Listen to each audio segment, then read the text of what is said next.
रात में सोते समय बहुत सावधान हो जाना चाहिए उपासक को।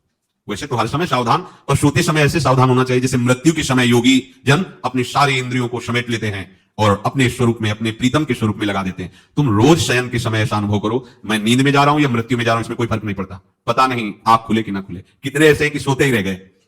आप अब बेहोशी की हालत में जा रहे हैं, नींद में जा रहे हैं, तो एक समय रखो कि आप अपनी शैया पर इतने समय ही जाएंगे। एक नियत समय रखो। हमने देखा है साधकों का एक समय होता है कि 10 बजे हमें लेट जाना है, सोना नहीं, लेट जाना है, और लेटे हुए भगवत चिंतन करना। आप जब सो गए तो सो गए, नहीं सो गए तो उसमें हमें टेंशन नहीं लेना कि अभी नींद नहीं आई, 10:30 बज गए, 11 बज गए, ये नहीं। आंख मूंदी, मंत्राकार वृत्ति, तो बिना नींद की गोली के सो जाओगे। यह है ऐसा, भजन में मन लगाओ, सो जाओगे। जिनको नींद ना आती हो उनके लिए सही दवा है, आप नींद का चिंतन न करके प्रभु का चिंतन करने लगो, देख लेना आप कब सो गए पता नहीं चले। और अगर सौभाग्य से नींद ना आई तो नींद में जो इंद्रियों को पुष्टता मिलती है वो होता है संसार का विस्मरण। नींद में खास बात क्या होती है कि संसार का चिंतन छूट जाता है, फिर वो मस्त हो जाता है। उसमें जो ऊर्जा शक्ति जागृत होती है। संसार के चिंतन से ऊर्जा शक्ति नष्ट होती है, तो 4 घंटे 5 घंटे संसार के चिंतन से रहित पड़ा रहा सुषुप्ति में, तो उसे ऊर्जा शक्ति फिर आगे। और अगर 4-5 घंटे आप प्रभु के चिंतन में रहे तो संसार का चिंतन छूटा, आनंद सिंधु का चिंतन हुआ, तो ये नहीं होगा कि आज रात्रि सोया नहीं तो बहुत टेंशन है, परेशानी, ऐसा नहीं होगा। भीष्म जी आज्ञा करते हैं रात्रौ च कृष्णम। ये बहुत सावधानी की बात, प्रायः इस सावधानी में नहीं रहा जाता। बचपन से सदगुरुदेव भगवान ने यही शिक्षा दी थी, गुरु कृपा से ऐसे उपदेश मिले थे। सोते समय कोई वार्ता नहीं, कोई अन्य चिंतन नहीं, चुपचाप अपने मन को हटाकर केवल इष्टमय करो। कब नींद आ जाती है इसकी चिंता मत करो, इष्टाकार वृत्ति करके ही सोना चाहिए। तो आगे जो लिखा पुनरुत्थिताये, जब उठो तब वैसी वृत्ति, तो कुछ दिन बाद स्वाभाविक हो जाएगी, स्वाभाविक हो। अपने तो इतना तक देखा है कि जैसे आधा पद में होश रहा और निद्रा आ गई, तो जब चेतना आई तो उसी पंक्ति से जहां से होश गायब हुआ था उसी पंक्ति से जागरण प्रारंभ हुआ। ऐसा ही जब ऑपरेशन के समय बेहोश किया गया था तो उनसे कहा था हमें बता देना कुछ मिनट में, तो उनका लगाने वाले इंजेक्शन और कुछ ही सेकंड में इसका सरम, बस। तो जो पद चलाया था, जब होश आया था तो वही पद चल रहा था, मतलब बेहोशी में वो पद अपना अधिकार किए हुए था। ऐसे नींद भी तुम्हारी भजन हो जाएगी, समाधि हो जाएगी, यदि आप सोते समय प्रभु का चिंतन करेंगे। बहुत ही सावधानी की बात है। यदि इस जन्म में परम लाभ लेना चाहते हो तो इस श्लोक को अपना जीवन बनाओ। कृष्ण व्रताहा, हमारा जीवन का एक ही व्रत है कि हम अपने प्रीतम का भजन नहीं छोड़ेंगे, अखंड भजन। हमें ये नहीं देखना कि उपांशु मानसी को इसमें कितने गुना, हमें गुना बना नहीं देखना। हमें अपने प्रभु को बोलना नहीं।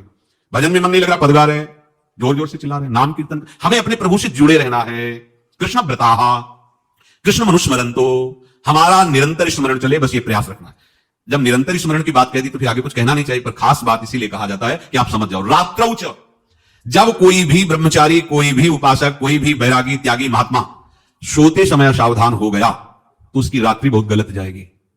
खास जब आप सैया पे शयन करते उस समय असावधानी हुई तो विकार छा जाएगा, ध्यान रखना।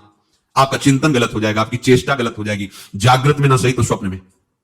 आप सावधान उस समय जरूर रहिए और उतना ही विश्राम कीजिए जितना आवश्यक हो।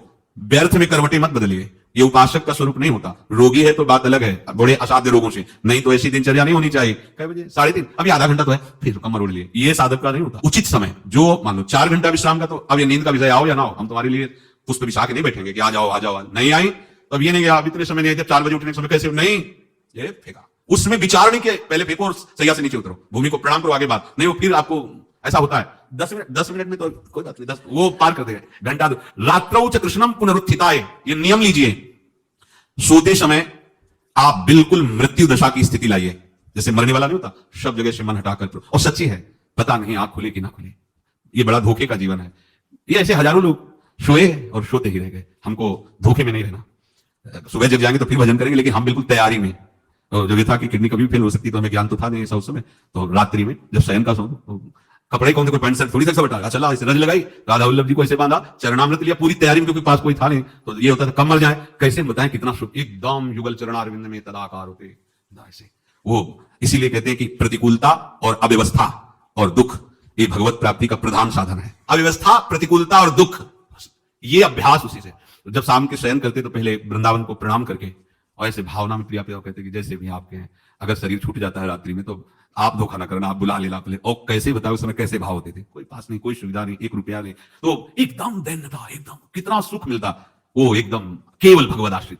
तो रात्रौ च कृष्णम पुनरुत्थिताय, ये बहुत पकड़ने वाली बात है। रात्रि के समय कोई और चिंतन न बनने पावे। देखो आप यहाँ, और उस समय खास करके विषय चिंतन बनता है, ध्यान रखना। दिन भर लड़ते रहोगे इंद्रियों से, और जब आप शयन के समय जाओगे तब वो अवसर ढूंढेंगे और आपको विषयों में फंसाने की चेष्टा करेंगे। कोई क्रिया या पूर्व में कोई क्रिया या कोई दृश्य या कोई बात अगर कहीं मोबाइल से मित्रता है और बगल में रखा है तो भूल जाओ, रात्रों च कृष्णम पुनरुत्थिताचे। जब तक नींद नहीं आती तब तक फिर वो ऐसी सामग्री डाल देगा कि वो बर्बाद हो जाओगे। साधक मान लो, हमारी प्रार्थना मान लो, हम मानते हैं कि आज के समय में यंत्र का बहुत बड़ा प्रभाव है। अब यंत्र का प्रभाव देख लीजिए, छाती पे मोबाइल होगा, यही धड़कन के साथ वो घंटी बजे और कुछ ऐसा भगवान का खेल रचा है। और इसमें सबसे खतरनाक बात है कि आप जो चाहो देख सकते हो, जहां चाहो, जहां जैसे विश्व की पूरी बात, पूरा विश्वात्मा है, विश्वात्मा स्वरूप है, सर्च करो देख। अब अगर साधक सावधान नहीं है तो समाज में तो ऐसे कट गया। एकांत में जब शयन के समय गया, उस समय मन आपको फंसाने की चेष्टा। प्रार्थना है, अगर आपके पास मोबाइल हो तो एक उसका समय रखो। अगर आपको ऐसा लगता है कि कोई परिस्थिति आ जाए, हम स्विच ऑफ किए तो एक और मोड कहते हैं, कोई फ्लाइट मोड, तो क्या मोड में लगा दो, सीधे मत रखो, मोड में लगा दूर रख दो। आप अपने चित्त को प्रभु में जोड़िए। रात्रि के समय मोबाइल का प्रयोग मत कीजिए। मान लीजिए रात्रौ च कृष्णम पुनरुत्थिताय, सुबह उठते ही आपको कुछ चिंतन नहीं करना। सबसे पहले उठते ही, यदि आपके अभ्यास में आ गया तो ऐसा ही होगा, नहीं तो आपको पहले सदगुरुदेव भगवान का प्रणाम नमस्कार और कुछ भक्तों का, और फिर नाम जप, भले 5 मिनट ही करो, अपने आराध्य देव का सुमिरन, फिर अपनी दिनचर्या करो।